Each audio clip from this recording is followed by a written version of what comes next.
engineer now. And this is cheers. Boom. Cheers. Oh my God, I don't have my drink with me, but thank you. Cheers. And hello, everybody. As we're cheers as we come on, it's In Between the Pages with James Lott Jr. I'm James Lott Jr. And I'm here with a musician who is having, you're having a whiskey, brandy, bourbon. What are you having for him? It's bourbon, yeah. One of my favorites. I love the brown liquors. I do. And you're doing it right, not mixing it with anything. Just drink it on the rocks or straight up. That's what I do too. Right. I love it. Now I'm going to get some afterwards myself. Okay, so he is part of this this music thing that's happening on May 29th. It's an all-day event happening at the Scottish Rite Event Center in Long Beach. I live in Inglewood, so it's not that far. It's down in Long Beach, and some of my friends are actually playing there. My friend Kimberly, the guys from Six Gun Salve, Family of Funk, and this guest, he plays bluegrass. But I'm sure he does much more than that. We're going to talk about all the things he does, but he plays bluegrass. He's going to be playing there as one of the headliners there, doing this on Saturday. You can go to sixgunsalve.net or go to Eventbrite, look on the ticket thing for May 29th. It's called A Night in Southern Rock, and it's a great cause because it's for on this show and all my shows that I do, I talk about the veterans, how they fight for our country, how they need to be more supported when they come home. My guest, singer-songwriter, probably banjo player, guitarist, Scott Gronsky. Scott! Thank you for having me, man. I'm stoked to be here. Thank you. It's my pleasure. With the other chat I have with the other guys, I do want to start out by saying this is a great event benefiting some of the charities that help homeless veterans, disabled veterans with PTSD. And I want to get your thoughts a little, because I just feel like it's not a political thing. It's not a race thing. It's not anything. Veterans are veterans. I come from people in my family who served in the military and in service. I just feel like, in general, the reason why I'm sitting here being able to talk to you in this kind of space is because people like them are out there guarding and doing humanitarian efforts and risking their lives, for them lose their lives. So how do you feel with the veterans too? What are your thoughts on that? Yeah, I mean, you're exactly right. I mean, they stick their necks out so that people like me and you, who are artists and musicians, and people like to express ourselves, and whether you're a painter, a sculptor, whether you spoken word, whatever you do, whatever you're a writer, whatever you do, you get to express yourself because you have the freedom to do so, because they stick their necks out on the line. So we have that freedom. So they do that for us. And so it's our job to do the best we can within the realm that we operate in. Right. So they're like, hey, I depend on you. When if I'm a service member, which I'm not, but if I was, and I came home and I'm hanging out with my buddies, I'm going to go see some live music. Don't suck. Stand up for something. Stand up for something, damn it. Do your job. It's like you're gonna be you're just gonna do what everyone else does, or you're gonna try to be unique and stand out and like have something that you stand for. And as a musician, as an artist, that's a responsibility to get behind a microphone, like have a message. What are your songs about? What are you about?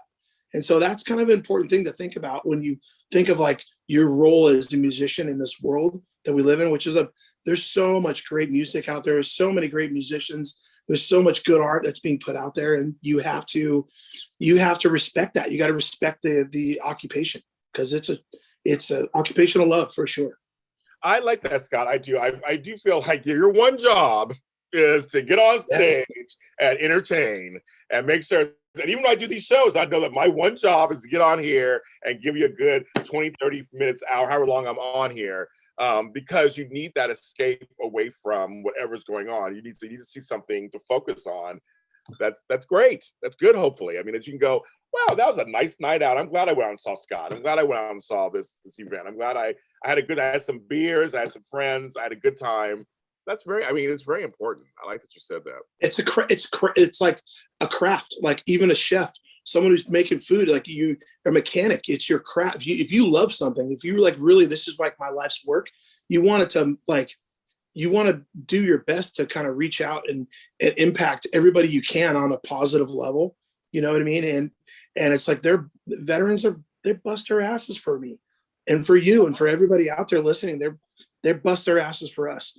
And they're not just like carrying gear up a hill. No, they're pulling their friends out of trouble. They're pulling their own asses out of trouble. And they're sent into a really dangerous position oftentimes. And so have a message, stand for something. You know what I mean? I agree. And that's why I'm glad this event is. They have some of the charities are American Soldiers Network, Chicken for Troops, things like that. I mean, anybody out there, I mean, if you need any other reasons to come to this thing on Saturday, that's one great reason. But just even besides that, you should be supporting the troops when they get back home. I was thinking Americans, we need to do a better job. I think we just need to. I mean, we just give them whatever they need. Just here you guys. That's how I feel. Get whatever you did your job and did a great job in the service. A lot of them are coming back with PTSD. A lot of them have suicide rates are high. There are a lot of things that, it's hard for them sometimes to go back into real life. I mean, you're out there in extraordinary circumstances and you come back. So let's give them some good music. Let's give them some good movies and TV. Damn right. Damn right. That kind of makes the hair on my arm stand up when you think about it. It's like, we owe it to them to fight. So they have, the reality is the question is, why don't they have healthcare for life, regardless? Right. Why do we have to scratch and claw for that? It should be carte blanche. It shouldn't even be in doubt at all. It should be taken care of no matter what. Matter what. I agree. I mean, Scott, we're on the same page. I know that's our pontification for today. We have some fun about music, but I want to say, because this event is giving to those charities, I just want to make sure people know that this is my stance on it. I'm very much for veterans. Absolutely. And also I know there's a lot of things going on with police officers. I come from a police officer family, and there are some good ones out there, trust me, and they're doing hard work also. So I think absolutely, I'm all about that. So let's make sure. These aren't easy occupations we're talking about here. No, they're not. Not easy occupations. They're really not. Neither is it being a teacher. Neither is a nurse. Exactly. These aren't easy occupations, and like we have to prioritize them more from whether it's anything from healthcare to frankly just compensation and endless training. It's a hard gig, man. That's not. How long have you been doing music kind of professionally? When did you decide you're gonna make this into something, into performing and stuff? How long have you been doing that? Probably since I played guitar at my high school. I went to Trevigos High School in Mission Viejo, California. My very first gig was I played guitar for the Little Shop of Horrors, the theater play, when I was a junior or senior in high school. That was my very first paid gig. I think I got like $50 or something. But it was really cool to do it, and I was following the score, completely incorrect the whole time. But I did as best I could with the knowledge I had at the time, But I'm an untrained musician in a lot of ways. I learned playing by ear, and I love sound. I love creating music. I love harnessing it, whether it's tone, whether it's notes, whether it's rhythms, whether it's vocal harmonies is something I'm really into now. But I'm music's got me, and it's going to be something I'm going to be doing till I expire. That's how I feel. I'm doing stuff until I think you wheel me out. I'll still be, if I have some brain faculties, I'm going to still do it. Right. That's how I feel too in the arts. That's right. Do you remember your first song you ever wrote? First song I ever wrote, I think, was quite awful. Probably four power chords, along the realm of I was probably like late 80s when I was a kid, Okay. But terrible stuff. Like even the stuff I listened to, like what I did 5 years ago, I think is rubbish. And even like sometimes 3 months ago, I record something on voice memos or I put something on GarageBand or recording. Now let's do it again. I'm like, oh gosh, what was I thinking? But it's good. Sometimes that what was I thinking segment, you can turn it into something cooler if you just, okay, I want to retool this. I can do better at this. And it's like recycling, repurposing, reusing. That concept is very, it's with music too. It's not just with physical items. You can repurpose songs that were ideas you had before and turn into something different and make it a little more current, whether it's lyrics, whether it's a riff. You're like, that's cool, but I can do something better now. A couple years later, and I'm a little wiser about it, So there's that approach too. But yeah, the first song was terrible. It's funny. I have a song that off and on for the last 4 years I've been trying to make work, and I would just say it's so funny because we did it 4 years ago, hated it. I hated it. I was like, this song is not what I thought I wanted it to be. Hated it. I said that. I was like, oh my God, I just said that. That's funny, Scott. So I said, but I really did. I didn't like the music, didn't like the lyrics. I was like, I don't know what's going on. Then a year later, I went back to it again. retool the music, like it a little, hate it a lot less, but still not there yet, put it away again. And then last year I was looking at it again, and we're almost there. I'm not done with it yet. I think Scott is going to come together. I think it is at some point. It's going to come together. And sometimes they come together in weird ways. Like you could find yourself like playing that song in a different genre than you had intended. You know, it's. Yes. I was every Sunday I play down here. I play in a Latin percussion, like a rumba. I play the fourth of the music, and we play just Latin rhythms. And these are things that are well out of my skill level, my experience level. But I'm playing either clave or cowbell, or I'm basically holding down a repetitive pattern, you know. And these guys on congas are just absolutely crushing it.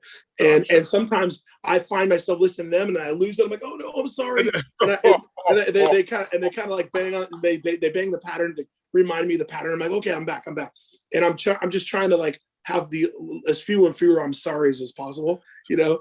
But that whole realm of playing in the Latin percussion, which is 88.1, the Long Beach jazz station, is they jazz on the Latin side by Jose Rizzo. That's something I grew up with, and like you hear these musicians playing songs in a Latin flavor to it, and it's really cool. And so you could dive into doing a rendition of a song in a different realm of music, whether it's you're taking that song and making it blues, or taking the song and making it reggae, or whatever. And it's like it's a really cool thing to do, experimenting with music and seeing with what works and what doesn't. That's kind of a beautiful thing with being a musician. You get to really be a mad scientist, you know. I know, Scott, I was going to say, you just said something I was going to say. I think that I'm finding more and more a lot of musicians that I talk to who aren't rigid and like, I only play this and that's it. I find others, they do experiment. I have friends who play with 4 different bands. They have, this band does funk, this band does rock, this one does heavy metal. And it's like, you look at them and go, you do it. But I feel like music's music. So if you're open, then you'll be able to kind of adapt in your own way to different styles. Right. It's just being as well-rounded as you possibly can, you know, because it's whether you're, you know, martial artists, like the mixed martial arts thing. It's pretty cool. It's like find this well-roundedness. You see that in whether it's combat or music or even art, people working in oil-based paints and water-based paints, or, you know, whatever. It's a beautiful thing to try to like mix it up and to get out of your comfort zone. Because I was raised on rock and roll, classic rock, you know, and then it went from jam band to like funk, and then but before even that, it was I forgot heavy metal, and I grew up with between heavy metal and like Run DMC stuff I was listening to when I was a kid. That was me. Yeah, that's me. Yes. Cassette tapes and breaking the tabs off and recording, you know, and like all these cool things, you know, and like boombox recording. I had primitive recording capabilities when I was a young kid, and now the stuff we have now, it's such an exciting time. We have so many cool tools to work with. And even if a musician of a very like beginner level, if you know how to utilize some equipment and have a decent sense of like what you want to do and have some good taste, you can come up with some pretty cool stuff. It doesn't have to be super complicated. You just have to, you know, get creative with it. That's so true. I'll tell some of my younger friends who are starting, I said, no, you're at the right time. I said, there's so many free programs. I mean, your iPhone has voice recorder on it. At the very least, you can read vocals for a song. I mean, like, you can do whatever. It may not be as mastered and polished, but to get started and just kind of get people to taste this. Nowadays, a laptop, whatever, you can get a free version of GarageBand. You can get a free version of iMovie. You get all these things you can do to actually put music together. I mean, it's beautiful. It's a very exciting time. A very exciting time right now. I mean, even voice memos on my phone. Do you ever use voice memos just to record an idea? Yeah, I do all the time. Voice memos is one of my greatest tools. Really. Yeah, I agree. I wake up in the middle of the night sometimes, saw a song lyric or something come to me. I wake up, roll over, sing it in there real quick, and then go back to sleep. And then the next morning, I'm like, what was that again? What am I thinking? I mean, like, I'll dream. Yes. I don't know. Songs come in various ways. I'll just come with divine intervention. A song will come to me, and I go, oh, I got a melody. I don't want to lose that. The phone is working perfect. Right. The phone's always there, and you're right. That's cool that you wake up in the middle of the night, get it down. I don't think, to be honest, I've had that moment. I've had moments where I had an idea, and then I just like I try to keep singing it so I don't forget it, and I forget it. No, But that's cool. I haven't had the moment where I like captured it like the Ghostbusters captured a ghost in the chamber, you know, like I haven't done that yet. I have to, I'm old and I can't remember nothing anymore. I brain dump everything now. I'm just like, I can't do it anymore. So I got to get it in the moment. True. I mean, honestly, capturing things when they're fresh in the moment is a beautiful thing when you can capture it. Yeah. It is a really beautiful thing for anybody, regardless of what genre you're playing. If you're able to have an idea and get that thing down, and whether you write it down, whether it's the idea of lyrics you have in your head that you're writing down, or whether it's you know, a melody you hum and you get on voice memos, or whether you're in front of a computer and you actually have an instrument in your hand and you can get that out, and then you're like, oh God, building block, foundation, yes, and that's a great thing to get down. I love that. I love hearing that from other artists too. It's cool. Yeah, I don't tell you away. Okay, bluegrass. Now I know bluegrass. My friends, I mentioned to them, they're like, "What's that?" They I mean, so like for me, I had a friend who was over not too long ago because we're both vaccinated, so I hadn't come over. And I was playing the Alison Krauss Robert Plant album. I thought I was always happy because I had other Alison Krauss and Union Station albums, but I thought he knows who Robert Plant is because we're both Led Zeppelin, Robert Plant solo fans. I go, here's an album that's huge. Yeah. It's really good albums. It's really good. And who would have thought? We know that Robert Plant does blues and stuff, but I was like, bluegrass? And it totally worked. Their voice, everything was great. And he loved it. It was like, I don't understand bluegrass. So, okay, Scott Gronsky, can you explain, in your opinion, what is bluegrass? Okay, so think of the time in American history in the Civil War, right? Gangs of New York, pretty cool movie. They kind of tapped into it. It wasn't 100% historically factual, but they did talk about, you know, the Irish pouring off the boats, right? And they were conscripted right into the Union Army, right, to the north. And the Irish were settling over in America, you know, during the American expansionism during that time, and basically the Appalachian Mountain Range, in that area of the country, when the Irish were coming over, they were Scotch Irish were bringing their instruments with them, and they were blending in with the American folk music of the time, and that's how it kind of blended together. This Irish and folk music came together and was fused in like, you know, it was fused into a genre of music that eventually was known as bluegrass. The musician, I think, if anyone's interested in that realm of music, Doc Watson. Doc Watson is like kind of like the grandfather of bluegrass. I'm a guitar player, so I'm kind of a little more on the nerdy side. I like the real, you know, skilled hotshot guitar players in that realm, like Ricky Skaggs, Tony Rice, David Grisman. But like I really like, because, you know, I'm trying to like listen to stuff that's beyond my skill level, so eventually, you know, in time I can understand and interpret it and get to a point where I'm like, okay, I'm spitting this out, because I don't have any, my parents aren't musicians. I didn't have any uncles. I didn't have any immediate family members that were training me. I was the only one out of 5 siblings that really took the music, you know. And so I love it. I'm just fascinated with sound. So I have grown into this. I started, you evolve through different musical genres, you know, just over the years. And like, man, there's still things I will always listen to, but bluegrass is a new frontier for me as a guitar player. That like, wow, there's so much work. If you look on a guitar, there's so much work being done in the first 4 frets right here. That's just so much work being done right there that I really was not doing. I'm doing all my work in here, up here, up here. And like a lot of the bluegrass players, they're really doing most of their work right here between the 1st and 4th fret on the guitar.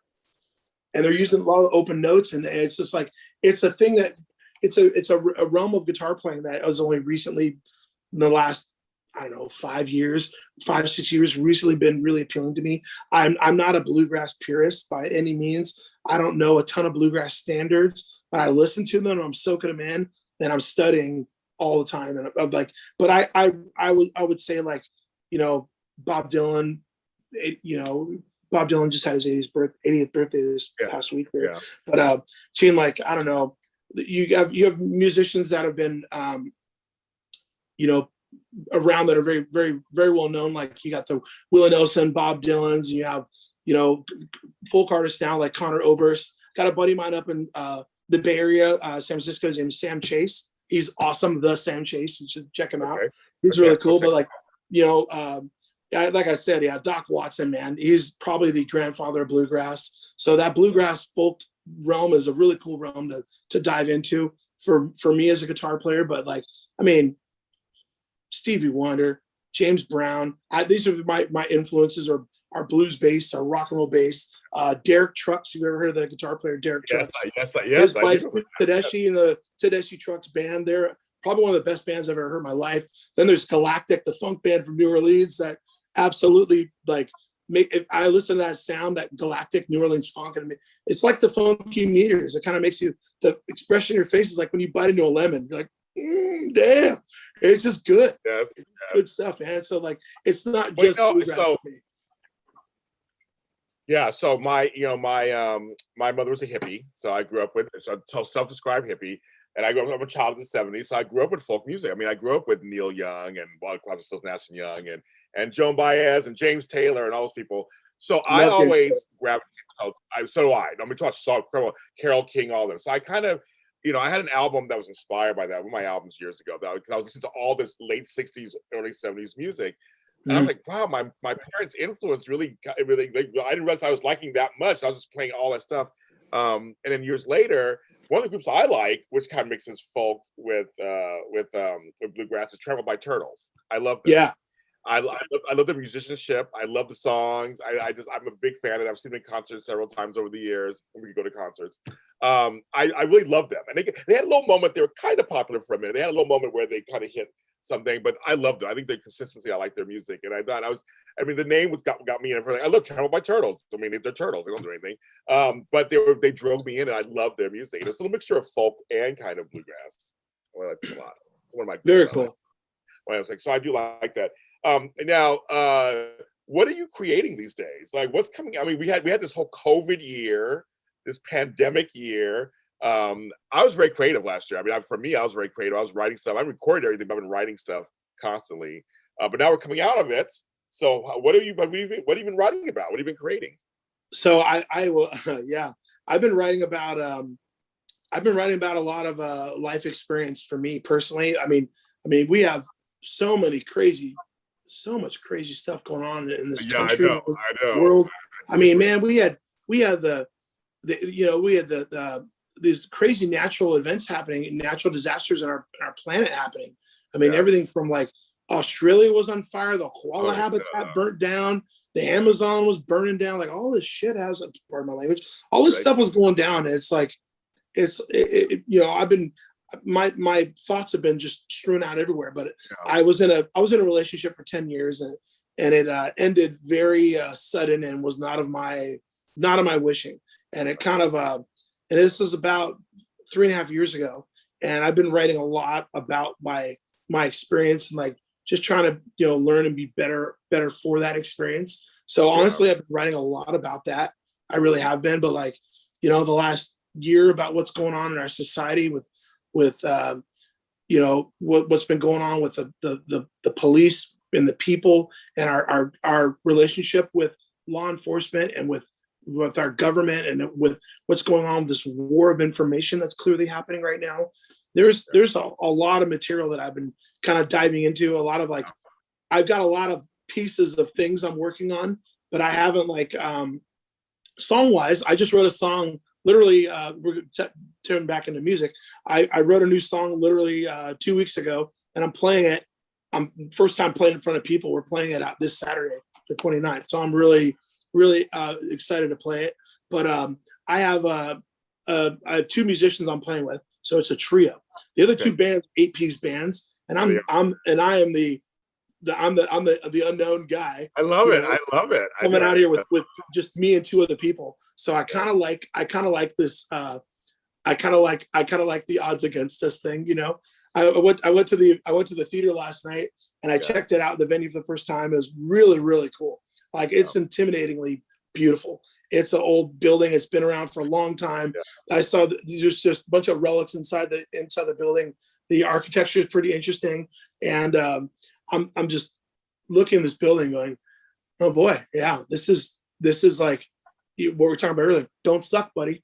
Don't suck. Don't suck. You said earlier, I think it holds a big amount of people too in there. I think it holds like over 800. It holds up to 8. I think it's 800 in the There's some other there's a whole downstairs that has a whole it's like another stage and a ballroom area, but the main theater stage is double decker, really sweet. It's 800. I think they're seating up to 500.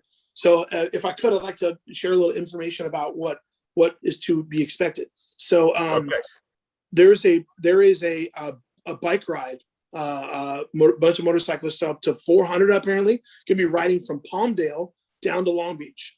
Wow. Right. So that's a good stretch for anyone outside of the LA area. That's like an hour and change northeast of LA, cruising down to Long Beach, couple hour ride by car. You drive a car, you ride a bike. So they're gonna have one hell of a nice bike ride, and they're gonna get there. I would imagine sometime around lunchtime. There's from about midday to about 5 p.m. Outside, there's gonna be a bunch of food trucks, a bunch of vending. There's gonna be some outdoor outside music, live music. There'll be a couple stages out there, a bunch of live bands outside. There's gonna be a lot of people. It's gonna be a really good time. This is the first event that I've even seen. I know. Anywhere.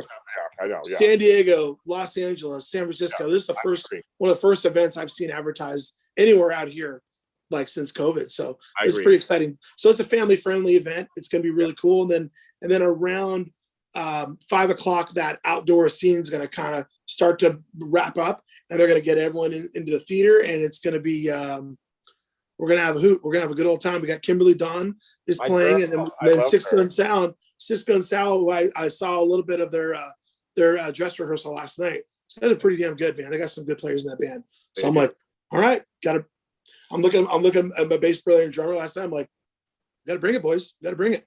But we're going to.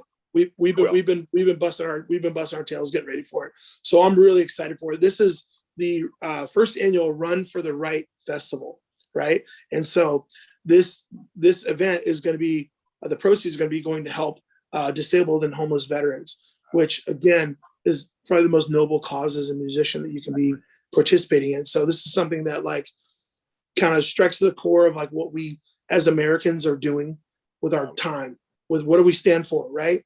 You know, this is something that I have to.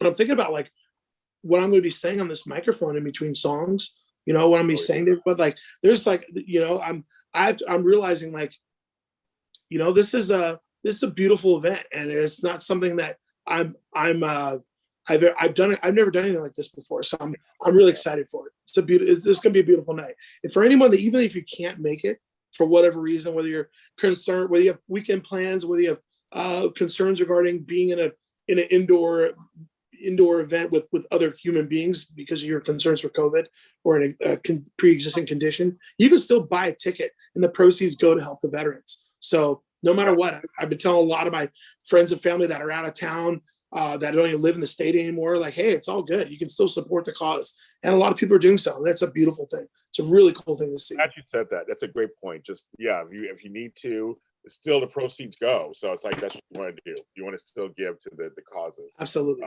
You can't make it. I'm going to buy a ticket, but I'm out of town. I wish I could be there, meet you guys. I was invited to come. I'm out of town, but I want to support it. Now it's something, it's funny you said that. I was thinking I can still buy a ticket and just still support the gig and just go, okay. And it still goes to a great cause because I believe in it. So absolutely. And that's absolutely the coolest thing anyone can be doing. You know, it's an Eventbrite link. I don't know if you're posted on the, I'm gonna post it. Yeah. There's an Eventbrite link, and there's 3 artists you can choose from. Either way, it's going to the whole thing, so it doesn't matter. But Scott Gronsky is my name. I'm basically a Scott Gronsky trio. We have band names we're throwing out there, and we're still kind of up in the air with it. So for the time being, we're Scott Gronsky trio, and we're going to make it work. For some reason it's okay, Scott, right? So for some reason it works. You know, it's okay. Even if I have a hockey name, we're still gonna rock. You have a hockey name. That's so funny. I have a predisposition for ice hockey, but I've never been on ice skates in my life. It's okay though. It's okay. That is hilarious. And you totally have a total ice hockey name. That is hilarious. And you're from LA. You're from California. You're from California, so you're like absolutely. That's funny. So can they find your music anywhere? What can they do for everyone to find you? No, it's not to be found ever. You're never finding it. You're never gonna get it.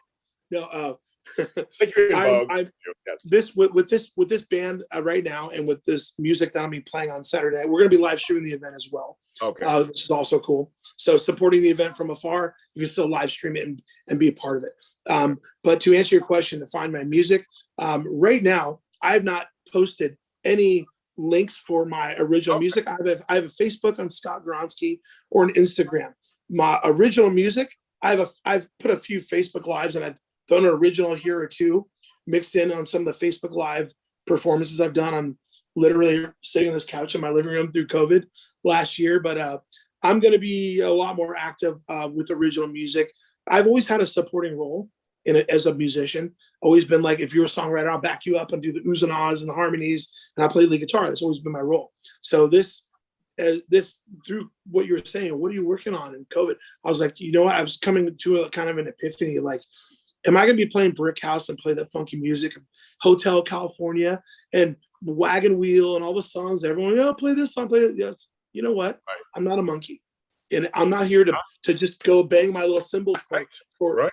I want to. You know, it's time. It's time for me to start, doing the music that I'm meant to be doing. And so right now, this is a kind of a rebirth of sorts. And so I'm kind of excited for that. So I'm really excited to kind of wave bye-bye to that whole time period of my life where, hey, can you play Wagon Wheel? Can you play, popular song X, Y, and Z? It gets to a point where, like, you got to think about it. If a musician's out there playing music and you ask him to deviate from that, you are simply asking him to go, you know what? Stop doing what makes you you. Do what everyone else does. And that, like, think about that from an artist. It's like telling someone to paint something else other than what they want to be painting. It's like, but I take offense to it, but I kind of like, all right, dude, whatever. You just kind of have a whatever moment. You're like, I would like to think that we all can appreciate uniqueness for what it is, because it's different, because it's unique, and because you may never see that again. That's what's beautiful about it. The law of impermanence. You may see this musician come to your town and play a night, maybe after you get off work and you're there with your significant other, hanging out with your buddies, having a drink or whatever, and you just, after whatever night, and you see someone playing some original music, don't ask them to play covers. Have them play their music. Have them, where's your voice? Where are you coming from? That's the most beautiful thing, I think, a most beautiful compliment you can give a musician. And even a cover tune artist, challenge them to play original music. I think that'd be doing them a favor. If you don't, I always say we gotta support independent artists. We gotta support the arts. Yes. We gotta support you said earlier, there are a lot of bands and acts and singers and songwriters who aren't on the Billboard charts. They're right. not A-list celebrities on shows, and they consistently put out good music, and they're great live, and they put out good songs. I think, and I'm always searching the interwebs for people who are new, because I think that's where the gold is. No offense to the ones who are out there doing it already. Obviously, they're the stars, but I want to hear the ones who are, they're hungry and they're just like, they're doing their own thing. Like you said, being unique and doing their own thing. They're going, I'm going to put out the music I want to put out and the kind of vocals I want to put out. And so I think we should do more of that also. And you're exactly right.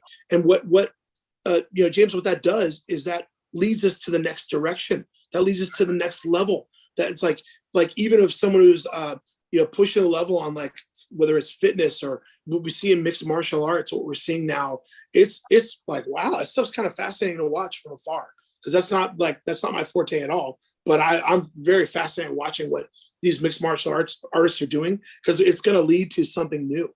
It's going to lead to something beautiful. Like, how did jazz come about in America? How did jazz come about? Right. Ask yourselves, if you're not even a jazz fan, like, how did it come to be? It's a beautiful thing. There was it's American music. It's very American music. Very cool documentary. Stuart Copeland, the former drummer of the Police, is a documentary about drumming. The name of it escapes me at the moment. You can search it and find it on. But he talks about the first their drum set came from New Orleans. And if you think drum line, like in band in high school, and every guy had like one job: the cymbal guy, the bass drum guy, the snare guy. And one guy in New Orleans, came up with the idea of the bass drum pedal to go, it hits on it, it's hitting that drum. It's like, oh, okay, now I can do it all myself.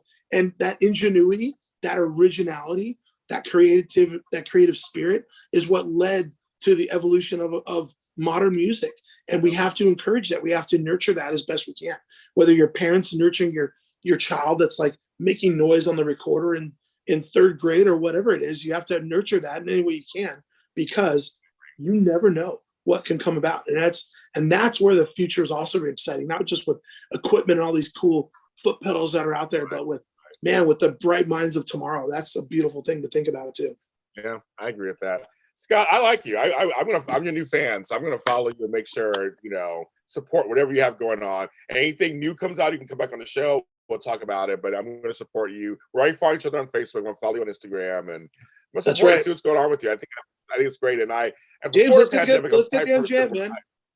Let's get together and jam. I'd love to. Actually, I'd love to. I'm 100% I'd love to. I'd love to. I mean, so am I. And also, before the pandemic, I was always seeing my people live. I always support people live because I think it's a great thing, folks. So now things are opening back up. If a friend of yours, somebody new is out there, spend a few bucks, go out and see them. And you never know what's going to bring to you. I mean, it'll bring something to them, bring smiles to their face who are performing, but for you too. Music's an exchange. So I think we should support live art also. That's one of my big things. And this event is May 29th.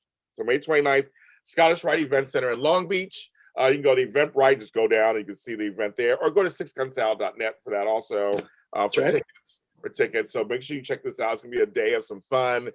They have a beer garden, they said. So, for me, it's great weather in Los Angeles this weekend in Long Beach. And you got a beer garden and some good music for a good cause. You cannot go wrong. You cannot go wrong. You can't go wrong. You're gonna do that. I'm James Lott Jr. You can follow all my music on SoundCloud at James Lott Jr. or all the streaming services out there. And you can follow this show on Facebook. And thank you, Scott, for being on the show. You're great. Thank you. Appreciate it. And everybody out there, support the arts. It's just as important to our culture as politics, law, education. Actually, it enhances those. It's more important. I think it's more important. I'm saying it enhances all those feelings.